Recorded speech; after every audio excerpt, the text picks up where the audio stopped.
What's up guys, welcome back to another new and fun Link Evolution deck profile. Magna Warriors have always been one of my favorite decks since the start of the Yu-Gi-Oh series, originally having one of the strongest boss monsters way back in the day.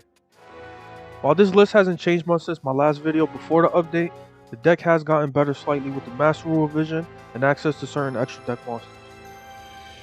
Aside from generic rank 3s, Magna Warriors are really good at swarming the field to go into Link monsters, which can help set them up in the grave to summon Berserkion, the main deck boss monster. I did cut 2 Exceed monsters to run IP Masquerade and Appaloosa at one point, but whatever Link monsters you choose to run can be personal preference.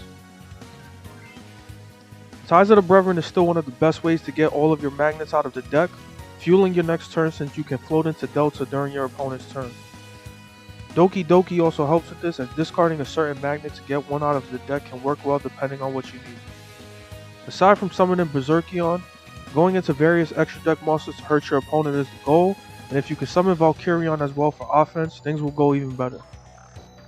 The last true boss monster of the deck is Impermanence, the fusion between Berserkion and Valkyrion.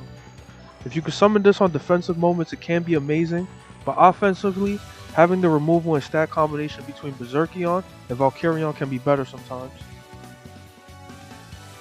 Fusion Recycling Plan is a cool tech to get access to Polymerization easier, besides Verta Anaconda, especially since we don't mind discarding certain magnet monsters sometimes. The main reason for Recycling Plan is to get Berserkion back during the end phase, which you can hopefully summon soon after. Here in this replay I actually do have the chance to summon Imperium Magnum, so I decided to go for it. One option that does cross my mind is activating Magnetic Field after searching Polymerization. Doing this would give me to search from Beta in the graveyard to get Gamma, but it would prevent me from getting Berserkion back in the end phase. It probably could have been a better idea since it protects our monsters during battle, but this was my first duel with the deck in a while, so I decided to play things cool for once. Normally Time Lords would stress me out, especially since Magnetic Field would have been amazing against them, but thanks to Imperion we can negate his effect when he attacks. On the following turn we can use Magnetic Field to get rid of it without much risk, but I actually do get to do something better instead.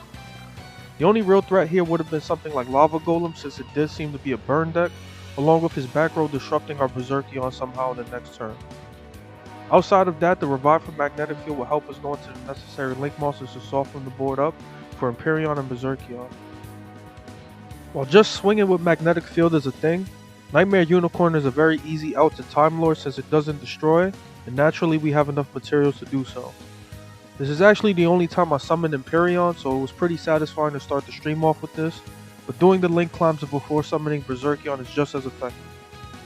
With that, I hope you guys enjoy the rest of the replays, like and comment on the video, and come back for the next deck profile.